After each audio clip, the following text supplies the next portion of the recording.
మనకి ఆరోగ్యం దెబ్బతిన్నప్పుడు, పరిస్థితులు బాగోలేనప్పుడు మనం ఏం చేయాలో తెలుసా? ఇక్కడ కీర్తన గారు చెప్తున్నాడు, నీ గొప్ప ఆదరణ. ఆదరణ ఎక్కడి నుండి వస్తుంది? ఎలా వస్తుంది ఆదరణ?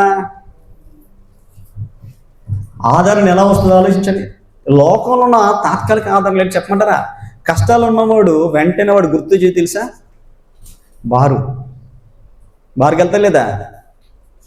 BAR.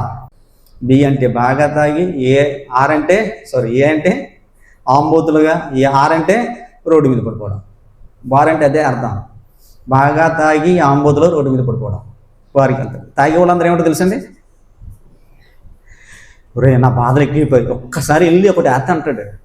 అది ఉన్నంత వరకే. కొందరు ఇంకోళ్ళు ఉంటారు, సినిమాలకి వెళ్తారు, కష్టాలు బాధలు ఎక్కువైపోతే ఏం చేస్తారు? ఇంటి దగ్గర చిరాకు వేస్తుంది. ఇప్పుడు నేనేం చేస్తా? మూవీకి వెళ్తా. 3 గంటల సినిమా, 2 గంటల సినిమా, గంటన్నర సినిమా చూసినంతసేపు బాగుంటే మర్చిపోతా బాధలండి. లేదంటే ఒరే నా బాధల కంటే ఈ బాధలు ఎక్కువైపోయారని వచ్చేస్తాయి. ఎక్కడి నుంచి? హాల్లో నుంచి కదా. కాబట్టి ఇవి తాత్కాలిక ఆనందం. మనుషులతో మనం కలిసి వెళ్దాం ఎలాంటివండి? తాత్కాలిక ఆనందం. కానీ కీర్తనాకారుడు అంటున్నాడు, నీ ఆదరణ నన్ను బ్రతికించి, నీ వాక్యమే. అంటే మనల్ని బ్రతికించాలంటే ఈ హేతువులేని ఆలోచనలు పరంపరను తెంపి మన మనసులో ఉన్న ఆలోచనలు, భయాందోళనను, వేదనను, భవిష్యత్తు గురించి, మనుషుల గురించి, పిల్లల గురించి ఆలోచించి పొరపాటు చేసుకుని ఇవన్నీ పోవాలంటే ఏం కావాలట? నీ వాక్యము నన్ను బ్రతికిస్తుంది. నీ ఆలోచనలు అయితే నేను చంపేస్తాయి. నీకున్న సమస్యలు, నీకున్న ఇబ్బందులు, నీకున్న శరీర కష్టాలు, నీకున్న రోగాలు, నీకున్న అప్పులు, నీకున్న ఇతరత్ర మనుషులకు కలిగే దోషంలో, మనుషులకు కలిగే గాయపడే పరిస్థితులు, ఇవన్నీ నీ చంపేస్తుంటాయి. కానీ దేవుని వాక్యం ఏం చేస్తుంది? దేవుడు కూడా తన వాక్యంతో ఏం చేస్తాడంటే, నీ మనసులో ఎక్కడైతే ఈ ప్రాబ్లం స్టార్ట్ అయ్యిందో, విచారాలు ఎక్కువ, ఆ విచారాన్ని తుంచేయడానికి దేవుని వాక్యం ఏం చేస్తుందంట?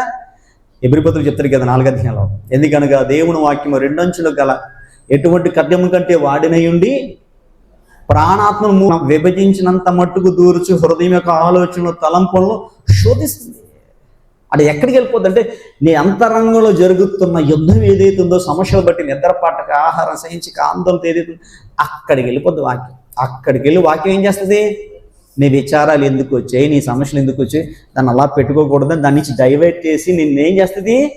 బ్రతుకేలాగా చేస్తుంది. ఏది? వాక్యం చదవండి. బాధలు ఎక్కువ ఉంటే ఏం చేయాలి తెలుసా?